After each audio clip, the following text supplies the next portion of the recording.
ready ready ready okay गो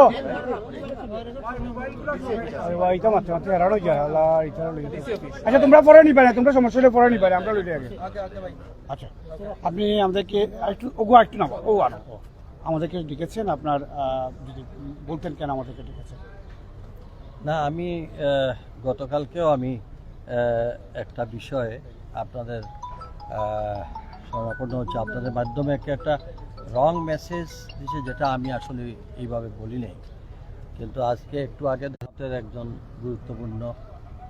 উনি একটা রং মেসেজটা আবার দিলেন জয়ন্তা গোয়েনঘাট কোম্পানিগঞ্জে আমি কখনো বলি নাই যে বোরকা খুলে আসতে হবে আমি বলছি যে বোরকাটা যখন ভিতরে যাবেন মহিলা আমি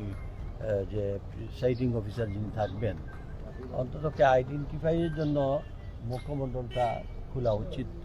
কারণ আইডি পিকচারের সঙ্গে মিল থাকতে এটা মানে এটাকে অপব্যাখ্যা দিয়ে বোরকা খুলে যেতে হবে এবং আমি আরও অবাক হলাম যেখানে সিলেটের একজন আলিম হজরত জিল্লার হুজুর সাহেব ওনার কণ্ঠ দিয়ে একটা কথা বলা হয়েছে কিন্তু পরবর্তীতে দেখা গেল উনি আবার ভিডিও বার্তায় বললেন ওনার কণ্ঠ ওনার কণ্ঠটারে নকল করে প্রচার করে উনি তীব্র নিন্দা করেন কাজে আমি আর এটা নিয়ে এটুকু খালি যে মানুষের সাধারণ মানুষের ধরনের যেটা বলেছি সেটা বললেই ভালো হতো আমি এই জন্য সিলেটের চারের আমার মা বোনদেরকে বলছি এইসব বিভ্রান্তিতে আপনারা গুজবে কান দিবেন না আমিও একজন মুসলিম কোনো মুসলমান কেউই পর্দার কথা বলতে পারে না আর এটা হলো আলিমুল আমাদের দেশ আমার এই ধরনের বক্তব্য সঙ্গে আমি আদৌ সম্পৃক্ত নই আপনারা সবাই ভালো থাকেন আমাদের আরও গুজব আসতে পারে বিভিন্ন ধরনের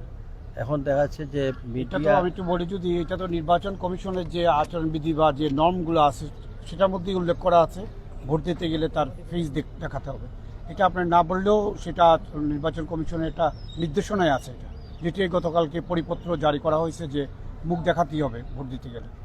সেটা কি আপনার জানতেন কিনা না সেটা জানি নাই আমরা আসলে অনেক কাপড় কিনা হয়েছে বিভিন্ন ধরনের বাড়ানো হয়েছে সেটা আমি জানি না কোনটা বাট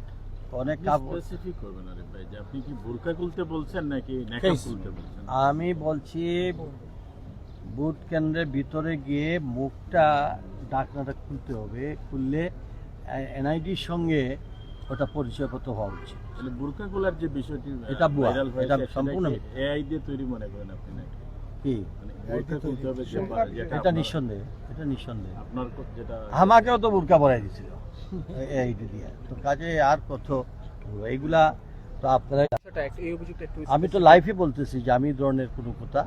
বলি কাপড়ে যে বলছিলেন যেটা অনেক এটা তো আপনারাই বলছেন আপনাদের মিডিয়া সোশ্যাল মিডিয়ার বাইরে আমরা একটু দেখেই বলি কোন কাপড় কিনা হচ্ছে কি কাপড় বোরকানো কাপড় কিসের কাপড় কিনা হয়েছে ওরাই জানে যারা কিনছে তারা জানে আমি এগুলা আপনাদের মাধ্যমে শুনছি আপনাদের মধ্যে এটা সত্য মিথ্যা আমি জানতে পারি ওকে